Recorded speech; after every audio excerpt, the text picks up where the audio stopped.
Voltando a falar sobre esse governo de transição, quero puxar um outro assunto que está destaque no nosso site, está destacado, é uma reportagem da Folha de São Paulo, fala sobre a equipe de Lula, que tem conversado com o ex-comandante do Exército, Edson Pujol, e o ex-ministro da Defesa, Fernando Azevedo e Silva.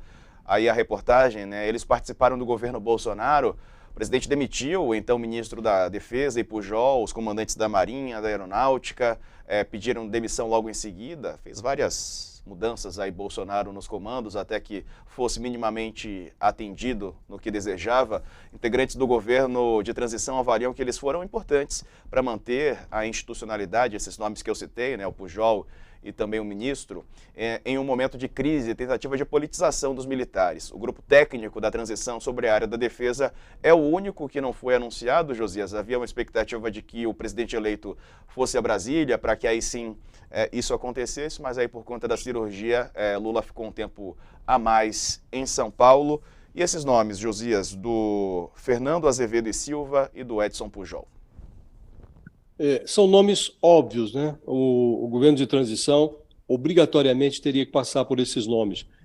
O Lula fez consultas ao Nelson Jobim, que foi ministro da Defesa em governos do PT e é muito respeitado pelos militares, e ele foi aconselhado a se consultar com estes personagens, o Edson Pujol, que foi comandante do Exército, o Fernando Azevedo e Silva, que foi ministro da Defesa, e eles foram expurgados dos seus postos pelo Bolsonaro, porque tentaram travar, tentaram levar o pé à porta no instante em que o presidente confundiu as Forças Armadas com o que ele chama de minhas Forças Armadas. Ele dizia, nessa ocasião, o Bolsonaro, de que ele, Bolsonaro, era a Constituição. Sabemos todos que não, o presidente da República não é a Constituição, e sabemos todos também que não é adequado que o presidente se considere dono das Forças Armadas.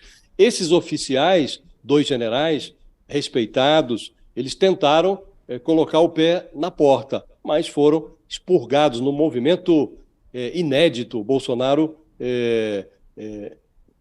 afastou os três comandantes das três forças, Exército, Marinha, Aeronáutica, e substituiu o ministro da Defesa. Em primeiro lugar, substituiu por esse que foi o Braga Neto, que foi candidato a vice na chapa dele. Quando o Braga Neto saiu para ser candidato a vice, ele colocou lá o atual ministro da Defesa, que também está prestando serviços, o general Paulo Sérgio Nogueira, que também está prestando serviços inadequados ao presidente da República, confundindo Ministério da Defesa com um puxadinho do Palácio do Planalto, e envolvendo as Forças Armadas na manobra do Bolsonaro de questionar as urnas. Então, esses dois oficiais, o Edson Pujol e o Fernando Azevedo e Silva, como tentaram, pelo menos, não conseguiram, porque foram afastados. E hoje há uma politização dos quartéis. Então, embora eles não tenham conseguido, eles tentaram deter o movimento do Bolsonaro. E estão agora sendo ouvidos pelo escritório de transição, nessa fase de composição, para que nós tenhamos uma ideia da dificuldade do Lula nessa área. Você mencionou há pouco, Diego, nós estamos com 30 grupos de trabalho montados no escritório de transição, e o 31º e último, que justamente cuida dos militares, Ministério da Defesa e também o GSI, o Gabinete de Segurança Institucional, que é a antiga ABIN, que cuida da espionagem do governo, que faz a segurança também do presidente da República e de sua família. Esse grupo de trabalho, o 31º, não foi composto ainda. E nós estamos aí há 38 dias da posse do Lula. E a dificuldade de composição desse grupo é justamente a preocupação do Lula de compor um grupo que lhe permita retirar a política dos quartéis, ou que ilumine o caminho que levará a esse objetivo. É mais fácil a política entrar do que de ser expurgada dos quartéis. Mas me parece que o Lula está fazendo um caminho de bom senso.